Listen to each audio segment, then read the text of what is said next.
बरसों तक वन में घूम घूम बाधा विघ्नों को चूम चूम सहधूप घाम पानी पत्थर पांडव आए कुछ और निखर सौभाग्य न सब दिन सोता है देखें आगे क्या होता है। आपका स्वागत करते हैं आपके अपने इस YouTube channel CBSE and UP classes में। आज की वीडियो में हम इलेक्ट्रिक डायपोल और डायपोल मूवमेंट, वैद्युत द्विध्रुव और द्विध्रुव आघूर्ण के बारे में पढ़ने वाले हैं। तो चलिए चालू करते हैं। तो सबसे पहले हम बात करेंगे इलेक्ट्रिक डायपोल, कहते हैं वैद्युत द्विध्रुव। तो सबसे पहले वैद्युत ध्रुव होता क्या है, तो एकदम सिंपल डिफिनेशन पर पहले जाएंगे। टू स्मॉल चार्ज, दो छोटे आवेश केप्ट एट। हाँ, ये एक चीज और खास बात वही है, ये टू स्मॉल चार्ज, ये जो दो स्मॉल चार्ज होते हैं इनकी एक खास बात होती है, कहते होते हैं equal and opposite. Equal and opposite, पहली चीज तो इक्वल होंगे किसमें भैया, मैग्नीट्यूड में। मैग्नीट्यूड बोले तो परिमाण में ये समान होंगे, एंड अपोजिट बोले तो मतलब विपरीत होंगे। Two small charge equal in magnitude and opposite in sign, दो बिंदु आवेश परिमाण में समान परंतु प्रकृति में विपरीत। केप्ट एट स्मॉल डिस्टेंस, एक छोटी दूरी पर जब उसको रख देते हैं तो ये हमारा क्या कहलाता है, वैद्युत द्विध्रुव।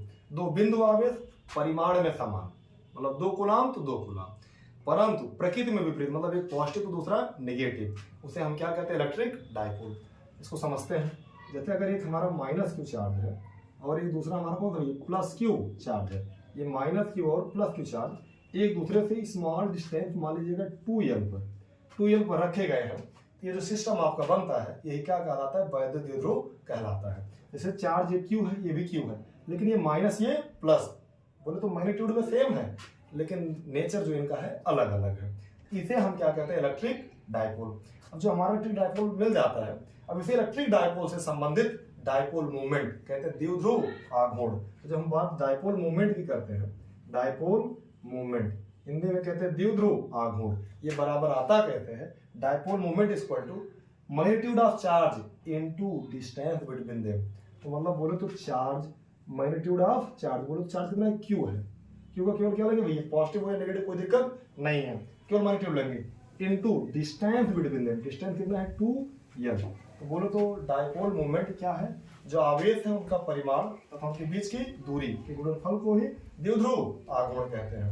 द्विध्रुव आघूर्ण किससे आता है, वैद्युत द्विध्रुव का क्या है, द्विध्रुव आघूर्ण। इसे P से दिखाते हैं, डायपोल मूवमेंट कैसे भैया, P से। That is P equal to क्या हो जाएगा, Q इंटू 2L लिख सकते हैं, 2QL, P equal to 2QL। अब ये कौन सी क्वांटिटी होती है, स्केलर है कि वेक्टर। अगर स्केलर होगी तो डायरेक्शन क्या होगी, वेक्टर होगी तो डायरेक्शन क्या होगी, तो ये वेक्टर क्वांटिटी है। बोलो तो यह एक सदिश राशि है। कौन सी राशि भैया, सदिश। P is a vector quantity. अगर ये वेक्टर क्वांटिटी सदिश राशि, इसकी डायरेक्शन क्या होगी, जब हम इसके डायरेक्शन की बात करेंगे, बोलो तो दिशा की बात। द्विध्रुव आघूर्ण क्या है, वैद्युत ध्रुव में जो आवेश होंगे और उनके बीच की दूरी के गुणनफल को ही द्विध्रुव आघूर्ण कहते हैं। एकदम सिंपल भैया, P से दिखाते हैं, सदिश राशि है।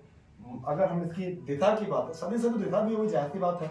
दिशा क्या होगी भैया, ऋणावेश से धनावेश की तरफ, always from negative to positive charge. ये हमेशा दिशा की तरफ होती है, ऋणावेश से। ये आगे आपके P वेक्टर की डायरेक्शन हमेशा नेगेटिव चार्ज से पॉजिटिव चार्ज की तरफ। क्लियर, एकदम क्लियर चला ना, एकदम सिंपल बात है। फिर आप बात करते हैं इसकी यूनिट की, इसकी बात करते हैं यूनिट ऑफ किसका, इलेक्ट्रिक डायपोल। इलेक्ट्रिक डायपोल की यूनिट की जब बात करेंगे, देखिए क्या आया है, क्यू बोलो तो चार्ज यूनिट क्या होती है, coulomb. Charge unit coulomb into, two क्या है नंबर, कोई लेंथ यूनिट क्या होती है, मीटर। तो इसकी यूनिट क्या होगी भैया, कूलम इनटू मीटर। ये क्या हो गई, किसकी यूनिट हो गई, डायपोल मूवमेंट की। द्विध्रुव आघूर्ण क्या होगा, जो आवेश है और जो दूरी है दोनों का गुणनफल द्विध्रुव आघूर्ण। कौन सी राशि, सदिश राशि। दिशा कैसी, ऋणावेश से धनावेश की तरफ, और मात्रा क्या होता है, कूलम मीटर। मात्रा क्या होता है भैया, कूलम मीटर। आगे जब हम बढ़ेंगे तो हमको मिलता है जो सबसे जरूरी आपके सिलेबस में है टॉपिक, वो है electric field due to electric dipole. कोई वैद्युत द्विध्रुव है, इसके कारण वैद्युत क्षेत्र की तीव्रता, दो स्थितियां बनेगी, एक एक्सियल कहते हैं अच्छी स्थिति, और दूसरी इक्वेटोरियल लंब समद्विभाजक अथवा निरक्षीय स्थिति। तो आज हम प्रयास करेंगे दोनों कवर करने का। अगर ज्यादा लंबा वीडियो बनेगा तो हम इस वीडियो में अच्छी स्थिति कवर कर ले रहे हैं, और निरक्षीय स्थिति के लिए हम एक सेपरेट वीडियो लाएंगे। चलिए चालू करते हैं। यहाँ पे आप ध्यान दीजिएगा, एकदम सिंपल कहानी चल रही है। द्विध्रुव क्या था, वैद्युत द्विध्रुव, जब दो आवेश थे परिमाण में समान परंतु प्रकृति में विपरीत, एक दूसरे से अल्प दूरी 2l पर स्थित थे, उसे द्विध्रुव कहते थे। आघूर्ण क्या था? आवेश और उनके बीच की दूरी, दोनों के गुणनफल को बोले तो q इंटू 2l। कौन सी क्वांटिटी? वेक्टर। डायरेक्शन नेगेटिव से पॉजिटिव, ऋणावेश से धनावेश की तरफ। मात्रा क्या था भैया? Coulomb metre. अब आ जाइए, वही बोलते हैं इलेक्ट्रिक फील्ड। अगला टॉपिक हमारा क्या है? Electric field due to dipole. Electric field due to dipole. अब सबसे जरूरी चीज कौन सी सिचुएशन में पढ़ने वाले हैं? Situation number first, axial position. Axial position Hindi में बोलते हैं अक्षीय स्थित। अभी ध्यान दे, ये होता कहते हैं। सबसे पहले डाइपोल ले लोगे, इलेक्ट्रिक डाइपोल। इधर मान लीजिएगा माइनस क्यू चार्ज, इधर है आपका प्लस क्यू चार्ज। ये दोनों एक दूसरे से, यहाँ पर अगर सेंटर है वो डाइपोल का, तो ये डिस्टेंस यल, ये डिस्टेंस भी ये एक दूसरे से 2l डिस्टेंस पर है। ऐसे में तो समझ रहे हैं ना, इसके सामने इधर भी, कहीं पर भी, इधर भी, मतलब इसके अक्ष के सामने कहीं पर भी। तो मान लेते हैं इधर एक्सियल पोजीशन में यहाँ पे कोई पॉइंट P है, और ये P कहाँ है? इसके सेंटर से R डिस्टेंस। कितने डिस्टेंस भैया? इसके सेंटर से ये P जो है आपका R डिस्टेंस पे है, स्मॉल r डिस्टेंस मान लेते हैं, ये P आपका है। अब इसी P पर हमको निकालना द्विध्रुव आघूर्ण, सॉरी वैद्युत क्षेत्र की तीव्रता। अभी सबसे पहले अगर ये द्विध्रुव आए, जैसे समझ द्विध्रुव आघूर्ण भी तो होगा, तो यहाँ पे जो P वेक्टर आएगा वो क्या आएगा? 2ql ना भैया, आप पहले से ही पढ़ चुके हैं। द्विध्रुव आघूर्ण P बराबर 2ql। डायरेक्शन क्या होगी? ऋणावेश से धनावेश की तरफ। बोले तो ये डायरेक्शन आ गई आपके P वेक्टर की, ऋणावेश से धनावेश की तरफ। अब P पर वैद्युत क्षेत्र की तीव्रता निकाल ली है, एकदम सिंपल, हम निकालते हैं।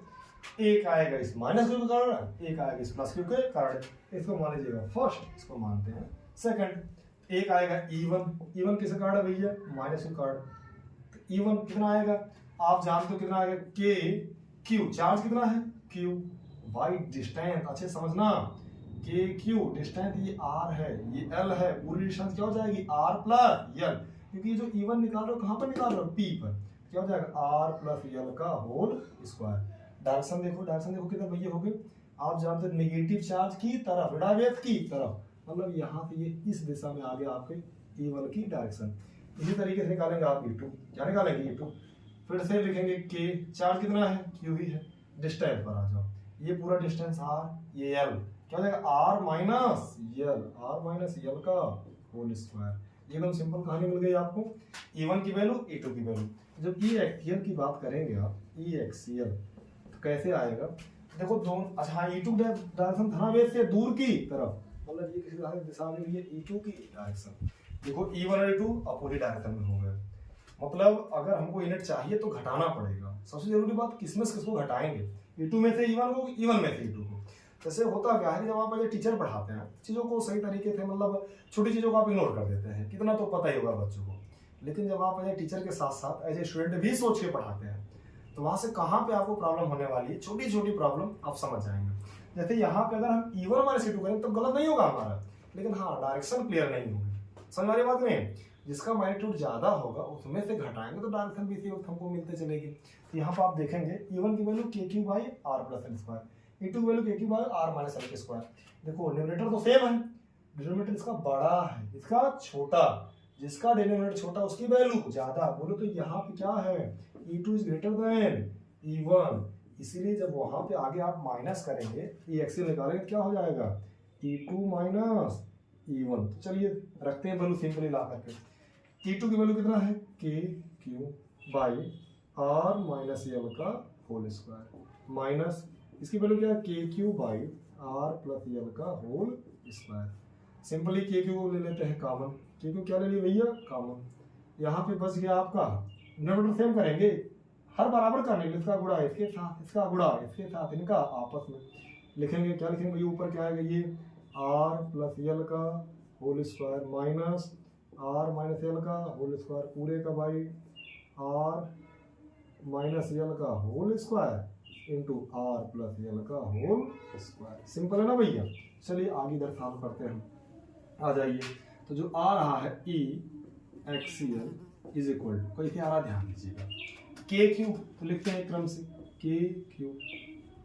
फिर क्या मिला है? A प्लस B का whole square, A square plus B square plus 2ab RL हो गया ना भैया, फिर बीच में माइनस वाई क्या लगा है माइनस r माइनस l होगा क्या होगा a स्क्वायर r स्क्वायर, देखो होता है फल प्लस बी स्क्वायर, लेकिन यहाँ पे माइनस आ गया ना, plus minus minus minus L square, फिर माइनस 2b होता है लेकिन माइनस माइनस प्लस हो जाएगा, साइन चेंज हो जाएगा, 2rl पूरे का भाई a plus B a minus B plus B क्या होता है a square minus B square का होल स्क्वायर। तो यहाँ से आर स्क्वायर से कैंसल आउट, एल स्क्वायर से कैंसल आउट, कितना बच गया के क्यू इंटू ऊपर क्या बचा 2rl कितना हो गया 4 2 इंटू 2rl 2 इंटू 2r या 2rl या फिर सिंपली क्या कर दो 4rl पूरे का भाई क्या हो गया R square minus L square का होल स्क्वायर। चलिए सॉल्व आएगा, जैसे ध्यान दीजिए 2ql, तो आगे के लिए 2ql बचा क्या 2 और r बचा इंटू 2r कर दीजिएगा।